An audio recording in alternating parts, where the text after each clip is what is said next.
Hi, welcome to my kitchen. Today we are going to make s'mores bars. What's a campfire without s'mores? So I imagine you're all familiar with s'mores. They're basically graham crackers and chocolate and marshmallow and what else? There's nothing not to like about that. So first of all, we put butter, which is at room temperature, in a bowl.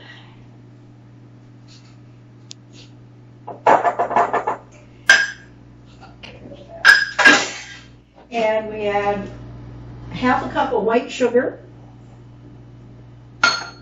and a quarter cup of brown sugar. This is dark brown sugar. I prefer dark brown sugar instead of light brown sugar because it has a bit more molasses in it and it has a bit more of a deeper flavor. So I like it a lot better. And you get your trusty rusty mixer and you cream it all together until it's well blended.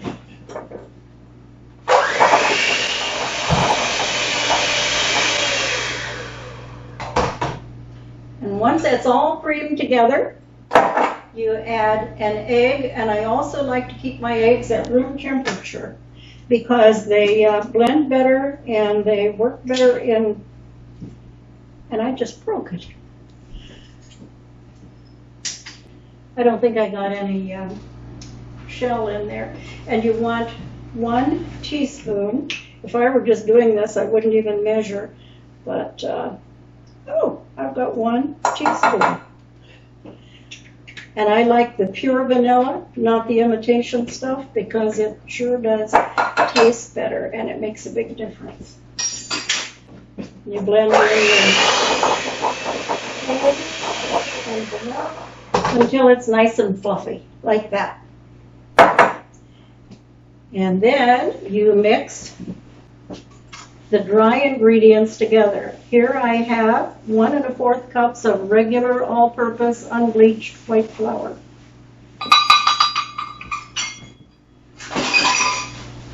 This is a teaspoon of baking powder. And this is a teaspoon of salt. And you just give that a whisk.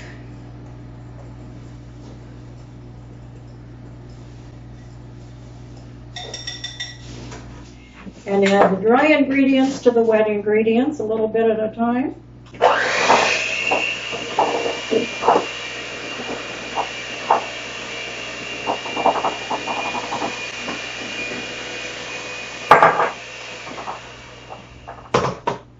And it'll more or less look like this.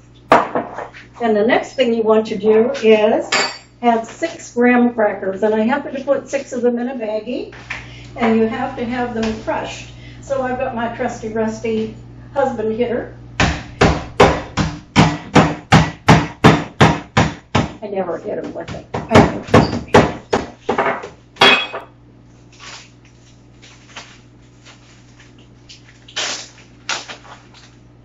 And you add in all your graham crumbs.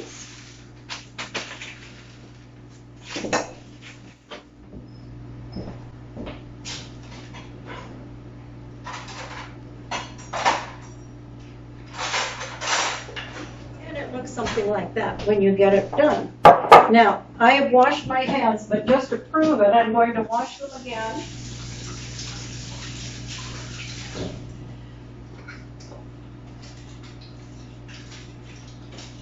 Because I want to get in this with my hands. Now you push all your dough together.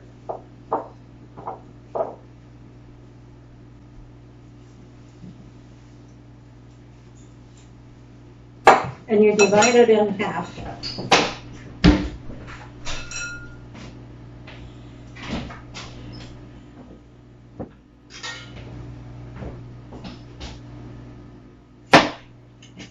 There's approximately half. And you take this. I have already lined my baking sheet with parchment paper. That is so that you can, once you have your stuff made, you can just lift it out like this. And hopefully that'll work. Now what you do is you put this in and you use your hand. Probably need to butter my hands.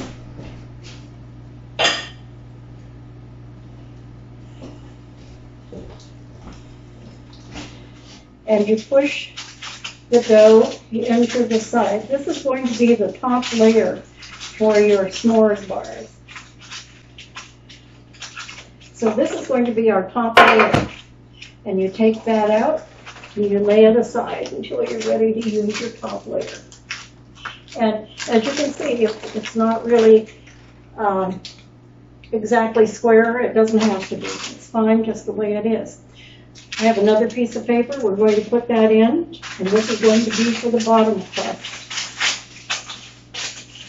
And we're going to do it exactly the same way we did the top crust.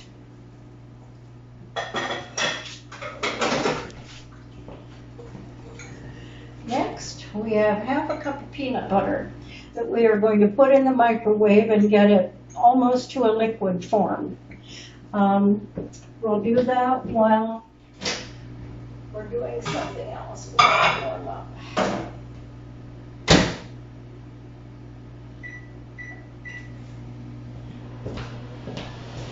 And now the next layer is Hershey bars, and they want us to buy this kind that is thicker and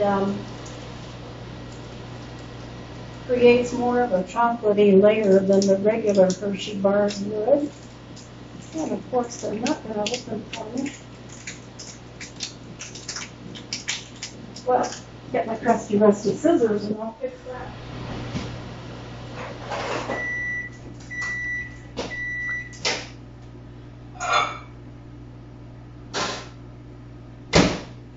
That's pretty good. And the recipe called for 8 ounces total of chocolate. Well, each one of these bars only has 3 and a little bit. So I have an extra bar and I'm going to add that in, but that's what this one looks like. It's not your regular bar. And what we're going to do is layer it in right on top of the crust that you've formed. So we want 2 whole ones.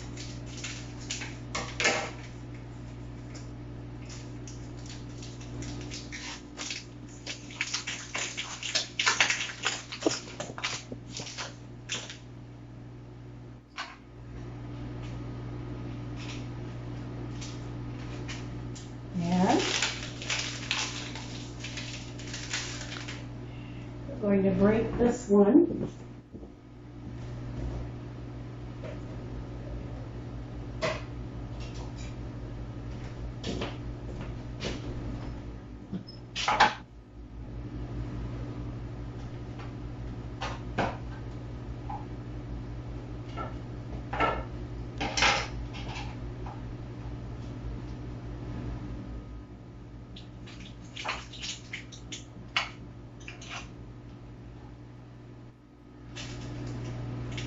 And we'll make up the difference between the 3 or 3 and a bit ounces and the 4 ounces. And it looks like this. The next layer is melted peanut butter. That's the mystery ingredient that helps to make it really good. And you just pour this on all over your chocolate layer. You don't have to worry too much about it because when it's in the oven, it will all spread out anyway. I just give it a little bit of a smear around to make sure that it's all covered, but you don't have to be fancy with it. The next thing you need is 7 ounces of marshmallow cream.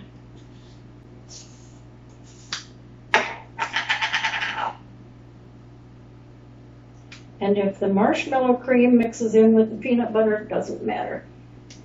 It'll be just fine.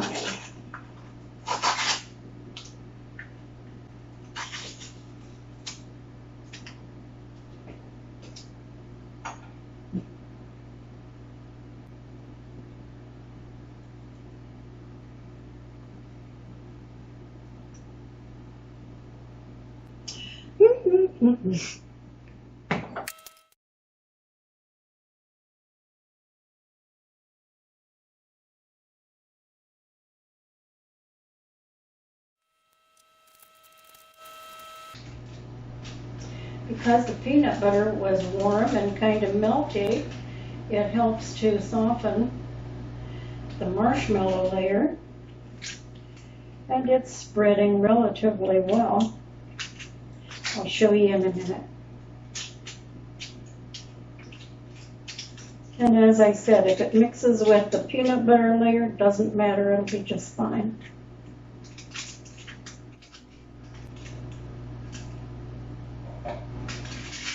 Voila!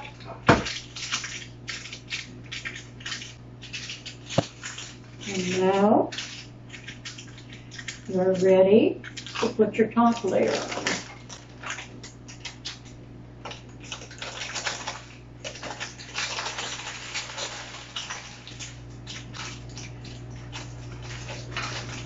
Okay, looks something like that. You stick it in the oven for 30 minutes at 350. You've preheated your oven. Oh, and by the way, they say that when you preheat an oven, you turn it on until it comes up to temperature and leave it for 20 minutes so that the walls of the oven get hot, because otherwise you'll lose a lot of your temperature when you put this in. And if you wait for 20 minutes, it'll be hot and it'll stay hot. Oh, let's see what these look like. 30 minutes in the oven, and would you look at that? Look at that ooey gooey, wonderful deliciousness. In the refrigerator overnight. I made it a couple of days ago. The reason you put them in the refrigerator is because they will cut evenly. If I tried to cut this one right now, it would be a gooey mess. But because this one has been in the refrigerator overnight, when you cut it, it cuts very cleanly.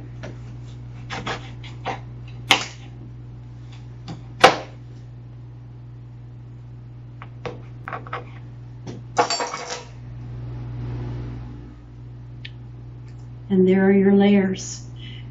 Cookie on the bottom, chocolate, marshmallow, and more cookie. Oh, yum.